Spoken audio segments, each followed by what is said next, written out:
I am so looking forward to this conversation with Catherine Brackett. And part of the things we're going to look at is some amazing changes she's made in a relatively short period of time to her firm and how they made a difference. And it's really to inspire you that's something you can do too. So, Catherine, please go ahead and introduce yourself, who you are, where you're from, what you do. Hi, my name is Katherine Brackett, and I have Lighthouse Bookkeeping and Business Services in Tucson, Arizona. And I do bookkeeping and financials and get the books all ready for the CPAs. And I do a lot of oddball sales tax filings for various states and personal property tax and kind of just a lot of odd tax filings as far as state. Excellent. And one of the things I want to just start off with right away is maybe taking a look back. And before we started working together, what were things like for you and your firm at that point? Oh, before I hired my business coach, I was working from 6 a.m. until 3 p.m. Monday through Friday, with a pretty normal lunch break.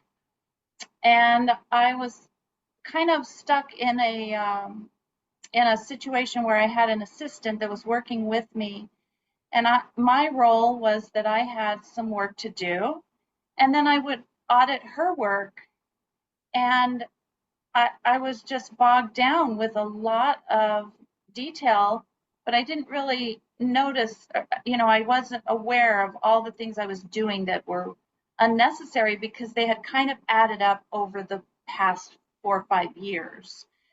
And I got to the point in July of last year where I had a situation where I ended up getting rid of my assistant. And then that was a real big awakening for me. I started doing all of my clients' work myself. And that's when I noticed a lot, all of the unnecessary things that were taking place. That's when I started to see how quickly and efficiently what I did have on my list could be done. And that's when I reached out to Lauren because everything changed and suddenly I didn't have all that work. All that audit work went away. So Then from what I'm hearing is that you actually became more efficient once you let go of your assistant. And even though you took things back on your plate, it was really an eye-opener as to what your business was like and where things could be streamlined and where there was room for improvement. exactly. So I was faced with a situation where I was going to be delivering the exact same thing to my clients that I always had for years and years, but I wasn't going to get paid for it because it didn't take me the time and I didn't take my assistant's time. So I started looking into a thing called value-based pricing. And that's how I found you, Lauren. And that kind of leads me into my next question as to what was the maybe momentum or what motivated you to maybe look for some business coaching and consider us working together? Well, as soon as I noticed how quickly and efficiently I was getting everything done, and I knew that my bills were going to just continue to drop the more efficient I became, and yet my clients were still going to be getting the same product, I started searching the internet for weeks. I did lots of searches. I listened to a lot of interviews. I read a bunch of articles, and I discovered that there is a thing called value-based pricing. And I found you, Lauren, through a interview that you did with a guy on Accounting Today. And during the interview, everything that he asked you and all of your answers, it was like, this is exactly what I'm needing. I need to figure out how to make this switch from billable hours to value-based pricing. And I knew I had to change that. So Well, you're talking about something that's very near and dear to my heart is that when you connect your fees to time, as you add in technology or you gain expertise and you get more efficient, you get punished for it. There's Yes, no incentive to be more efficient. exactly. That was July and August were like, oh no, I'm being punished. I took Mhm. in a 50% drop in revenue for doing things better. And I think the other thing that I wanted to mention also is that a lot of times firm owners don't even realize that there are a variety of price strategies out there. It's not just about charging for your time, whether it's an hourly rate or a fixed fee, but the value pricing is something that allows you to earn more. And because it's not connected to time, your profit margins can actually skyrocket as you get more efficient. Yes, yes. It was exactly what I was looking for. And was there anything else that kind of motivated you to increase your clients' rates aside from the fact that once you took back all the work from your assistant, you realized you were more efficient and that would lower your invoices? Yes, there was a couple of factors. I got a lot of work from different CPAs in town, and one of them, we had a pretty close working relationship, and we were on the phone, and I asked her about my fees, and she told me I'm too low by half.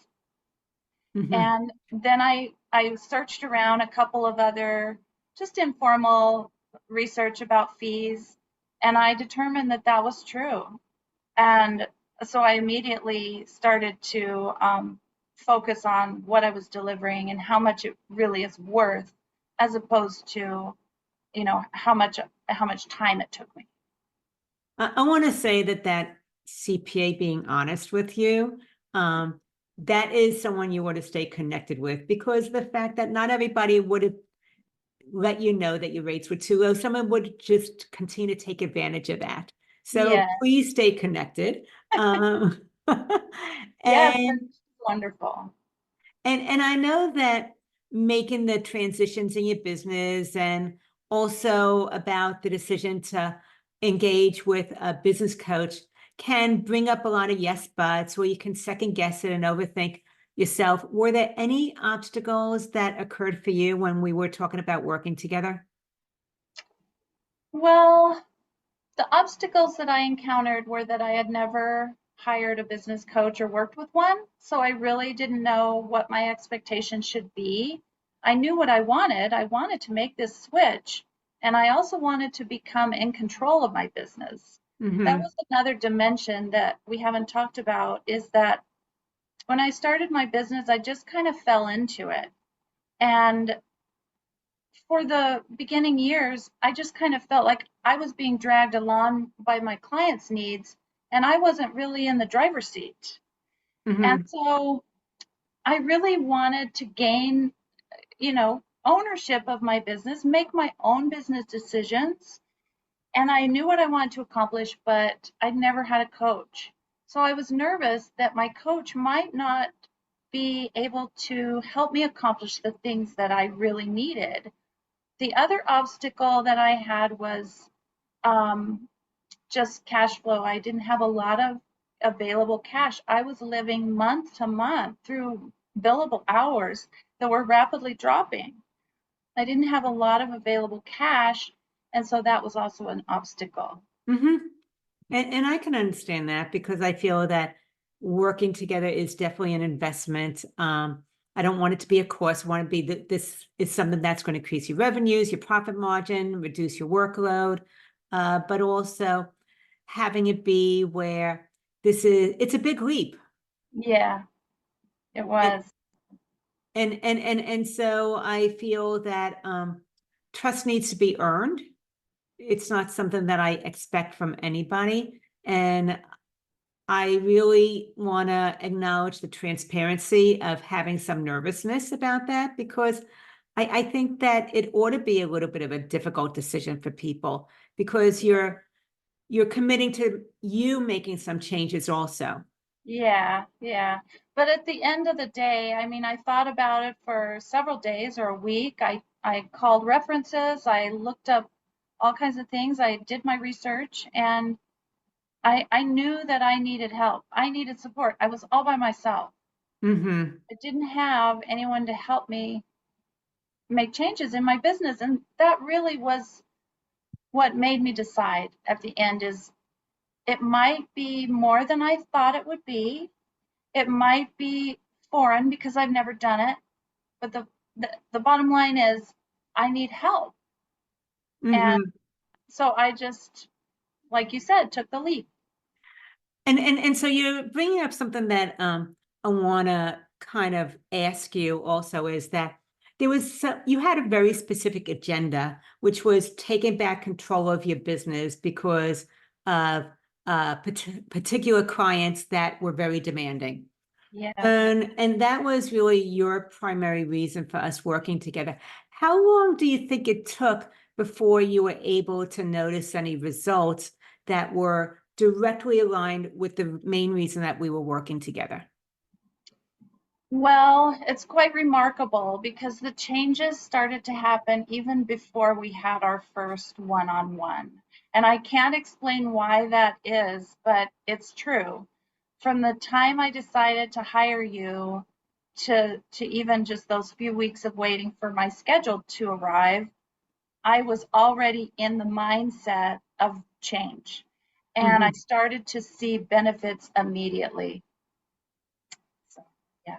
And I think that that is actually evidence of going from thinking about something when you're in research mode to actually being committed to make the changes necessary. Once that switch happened and that you knew you were vested in doing this in a variety of different ways, you things changed before we even had our first session, like you said. It's really, really great. It was really amazing. I was remarking about it to everybody. Mhm. It's already working, and I haven't even met with my coach yet. Okay, so with that being said, people love to know the how-tos. Any particular strategies that you followed or worked for you with growing your bank account as well as freeing up your time? Yes, the packages made all the difference. The prepaid packages. Uh, Mhm. and I believe the timing of delivering them. I felt like I chose a time when tax season was mostly over, so March, after the March 15th tax deadline for S corps. Um, and I created my packages and I went on to a prepaid basis. Well, so in 1 month, I realized the profits for an entire year in my bank account in 1 month. Wow. Okay, so in 1 month, Mhm. everything changed as far as your cash flow.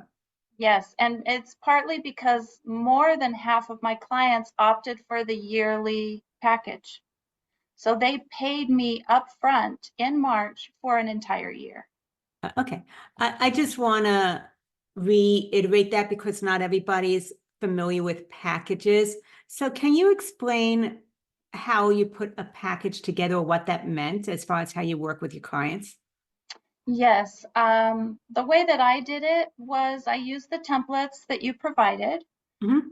and I also watched some videos that you had given me access to, and I created them from the template. I created what I do every day on a package, and I created the pricing. It was really that was the hardest part was trying to fit my clients into a category.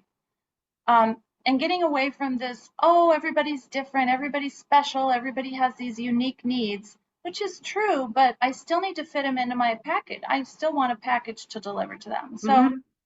I used an Excel spreadsheet to really just crunch the numbers to deliver to me exactly what I was dealing with, exactly how it was going to impact each person, how it was going to compare to what they normally pay, what it's going to include, what it's not going to include. So that was kind of laborious, but it was really worth it because now I have my packages. And next March, when it's time to renew, I just need minor tweaks and out go my packages. They're already built. So Mhm. um, that's what I used. I used templates and I used an Excel spreadsheet to help me true up all the numbers and know exactly what I was dealing with. And just to kind of recap, then, this wasn't a long, drawn out process of months and months and months. You actually transitioned everybody in 1 month.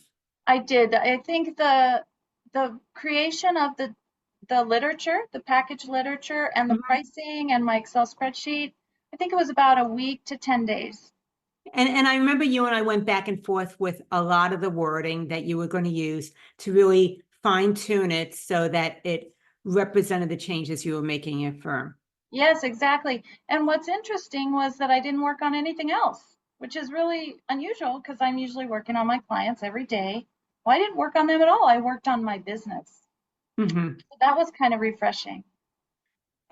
And that's an eye opener that you can actually carve out time to work on your business instead of working on everybody else's. But the other thing that you were talking about is how you became so profitable with your cash flow changing once everybody opted into the packages. And from what I understand, you gave people two pricing options. They can either pay you on a monthly basis or they could prepay for the year in full. Is that correct? That's correct. And I gave a discount of 20% if they signed up for the whole year at once. And even if they opted for the monthly, you are now going from invoicing where you were getting paid after the fact to now getting prepaid for your work as That's well. correct. That is correct.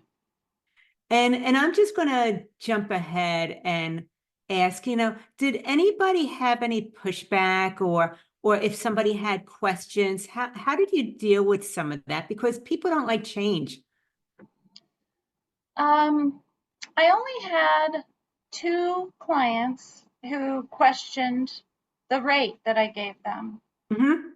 And I explained it to one of them using, I used a parable, the engineer with the hammer and the machine, and how I don't know if you know the parable, but he ends up he retires and they call him in because the machine broke.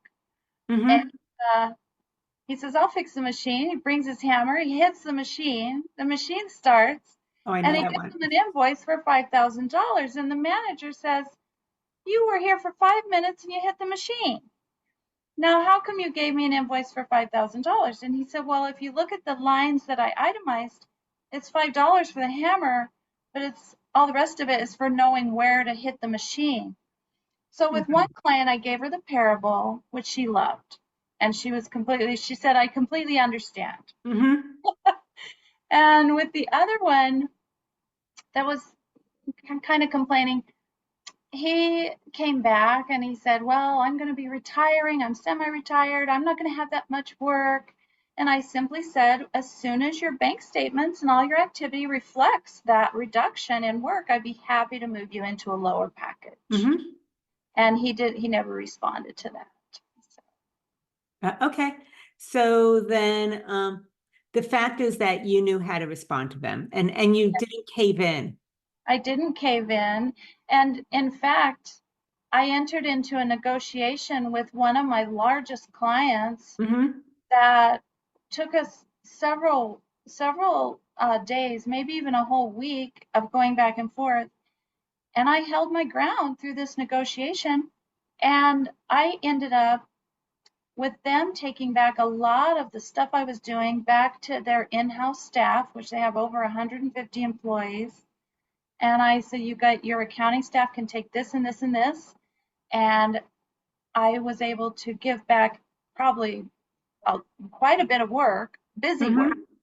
And I was able to transition more into teaching, training, and oversight. And part of what I also want to uh, really highlight is that you are very, very client centered. I know you deeply care about your clients. You want to please them. You're not looking for anything confrontational whatsoever, but you were able to stand your ground and not cave in to anybody that was questioning why you were raising your fees. Yeah, it's true. I just held on to the dream. I mean, I had Mhm. um, Lauren, and the support that is received. I have to say, the support that is there in our mastermind meetings, in our accountability calls, especially Mhm. the group of us cheering each other on and being there for each other, it really makes all the difference. Which also shows you're no longer in a silo. You now have a cohort of other firm owners who are on the same journey as you are, and they are able to cheer you on. They're able to call you out when you may be caving in a little bit or give you some insights as to how to even get a better result. Yes, yes, that part has been absolutely unexpected and really wonderful. And moving forward the conversation, uh, are there any strategies that you use for analyzing and maybe quoting for the value now instead of time? Well, I've only been able to quote one or two, I think, since this happened. And it's not so much for me about the quoting of the work, it's more about the client and whether or not we're a good fit. I'm less inclined to take every person that comes through the door or Mhm. calls me up. And now I understand thoroughly the cost in my time and my energy with someone who isn't a good fit. And I know what to look for now because I've been doing these exercises and I've been working on these worksheets. And uh, you've been making me think about what are the red flags. And so now when someone calls or someone is inquiring, not only is my package already ready and I can just send them my package, Mhm. when we're dialoguing, I get a sense for whether or not I even want to work with this person. You've gotten to the point where you're now cherry picking your clients. Yes, If there's any red flags or something just feels a little bit out of sync, not fully of integrity, you're happy to let them move on. right, right. Or even if it's just one of my big pet peeves is if they don't really care about their financials or their books. I don't want to be in a situation where I care more than they do. So I kind of feel Mhm. them out, and if I can kind of get a sense for that. So, Mhm. Then let's go to increasing fees with current clients.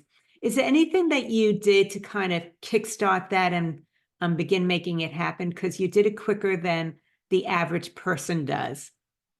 yeah, it happened quite quickly. Well, I guess I did it over the course of 5 months. Hmm.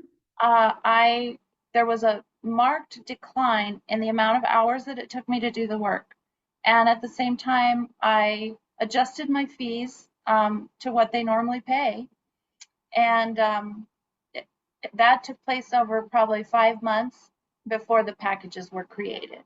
Hmm. Okay. So some of this you started doing, and that even though by March 15th you sent everybody the letters about changing over to packages, you started doing slow increases on a monthly basis up until then. Exactly, because every month when I would do the work, it was getting faster and faster and quicker. And so I just kept them at the same level or moved them up towards what their package was going to be. Mhm. One of the things you did mention earlier is efficiency. Is there any other things you've done to maybe fine tune your system and did help to increase your revenues? Yes, I have rearranged the workflow as well as my work schedule, and I do all the similar tasks together. So let's say I'm working on bank recs, I work on bank recs all that day.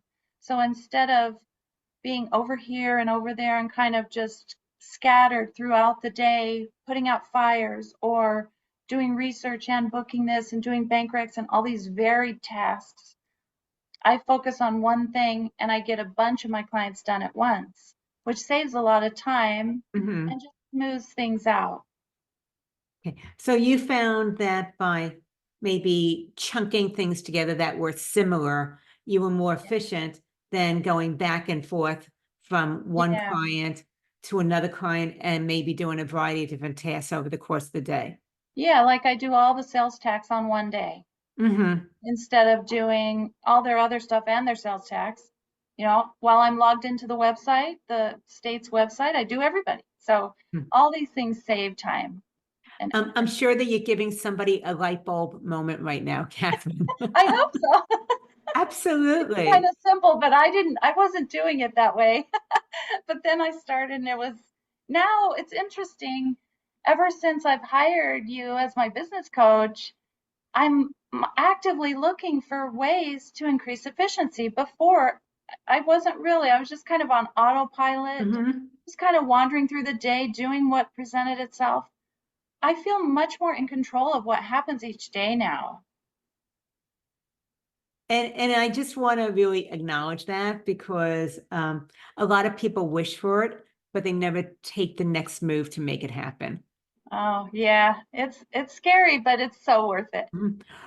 And speaking about that, so it's so easy to overthink things, get in your own way, postpone, take an action. Were there any hurdles maybe that you did face? And if so, what did you do to kind of get over them or do it anyway? Well, boundaries is a really big challenge for me. I have a lot of trouble setting them, enforcing them, sticking to them. So that has just been a personal challenge that I've just had to really um, find support for because they're so important and Mhm. it's so rewarding when I can stick to my boundaries and they end up being respected. So that's the hard work for me. Mhm. And setting boundaries can feel difficult. It can feel confrontational, or someone might push back. Um, did any of this kind of overflow into your personal life also, where you've noticed any changes? Um, I think so. I believe that it has because the stronger I get at setting boundaries, I start setting them everywhere in my life, not Mhm. just at work. So Mhm. it has definitely had a spillover effect. Sweet. So now that you have more boundaries, you made some changes in your business, you've improved your cash flow, you value pricing your work. Anything that you've noticed that's maybe different in your firm as well as your personal life? Oh, everything is different. If I wanted to, I could take a week off. Just take a week off. I could never do that before. Um, if I get up in the morning and I don't feel really good or didn't sleep well, I choose whether I could want to work that day or not. My life is completely different. Um, Mhm. there's no more what it used to be when I was on hourly billing is I would work all month long every day. And at the last week of the month, there was this giant push to get as much work done as possible so that my billing would be as high as I could make it. That's gone. All that stress is gone. My new schedule, I work Tuesday through Thursday from around 6 a.m. until noon. And I am now pursuing hobbies. I'm doing things, cooking more. I'm able to deep clean my house. I've Mhm. regained my life. So it's wonderful.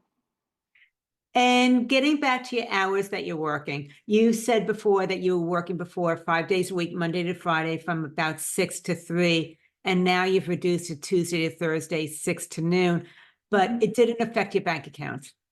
No, in fact, there's more money in my bank account than I usually ever have. Hmm. Okay. So is there anything else maybe that we didn't touch on that you feel is important to mention? I would just like to stress to anyone watching this video that the support that you get from the groups is just invaluable. It was a hidden benefit, something I didn't expect, something I didn't even really realize I needed. I knew I was alone, I knew I needed support and help, but I had no idea how good it was going to feel to talk to other people that were going through what I was going through and just be able to talk it out.